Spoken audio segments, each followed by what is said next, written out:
Hello friends, welcome to Yukti IS. As we are starting a series of polity which will cover all the aspects of the Indian Constitution, right? So in that series, the first lecture is the Preamble of India, right? So let's start. As the preamble is taken from the USA, right? And the language of the preamble is taken from the Australia, right? As the preamble is a part of constitution or not, we will discuss it later on. Firstly, we will go through the preamble and we'll discuss that from where the question comes in the prelims examination of the UPSC, MPPSC and UPPCS, right?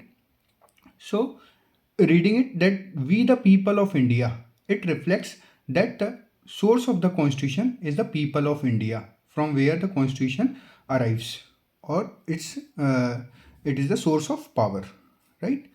Having solemnly resolved to constitute India into a sovereign, socialist, secular, democratic republic.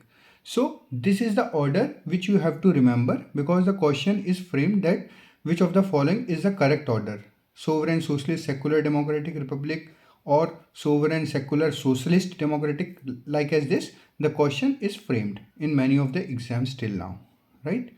And the second question which arises, that what was the status of India on 26 January 1950? So it was sovereign, democratic republic.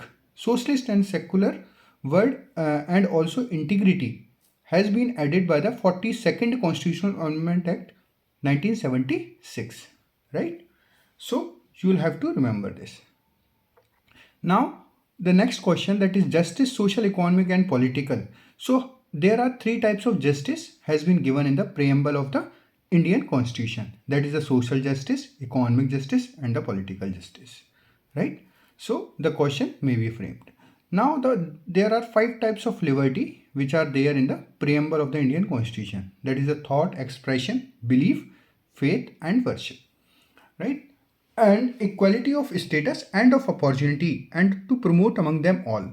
So it reflects the idea of DPSP, that is a socialist policy of the founders or the constitution makers. Now, fraternity, assuring the dignity of the individual and the unity and integrity of the nation. So it somehow suggests that the harmonious behavior should be there in the nation for the unity and integrity of the nation. Next is the in our Constituent Assembly this 26th day of November 1949 do hereby adopt, enact and give to ourselves this constitution. Now here the date of the constitution day, or the day on which the constitution was adopted or enacted, right, is mentioned.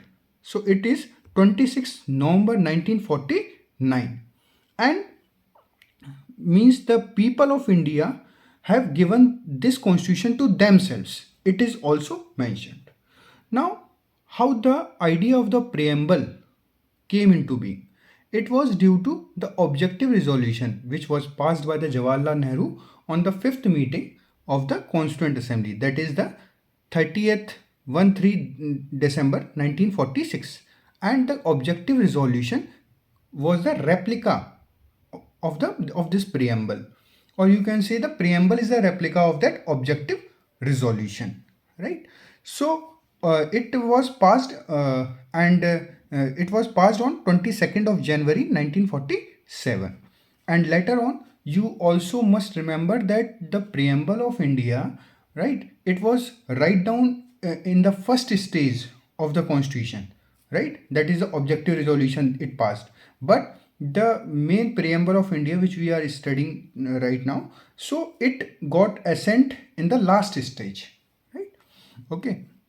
Now the next thing is that there were many there was a single amendment which was done, that was the 42nd Constitutional Amendment Act 1976 during the Indira Gandhi time.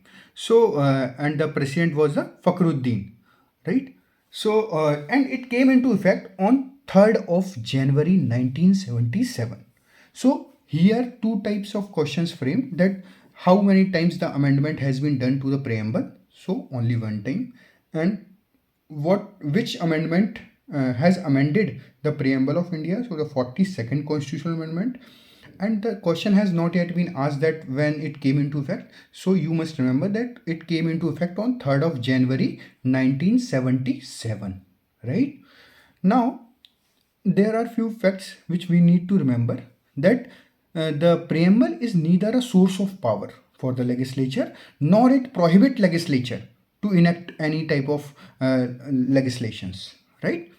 And the next thing is that it is non-justiciable in nature, means it cannot be enforced by the court, right? And it means it can be amended, but it can only be amended subject to the basic structure doctrine. Now we will discuss the cases which are related to the preamble of India. Now the first case is of that Beruveri versus Union of India 1960 case, in which the Supreme Court held that the preamble is not a part of the constitution, right?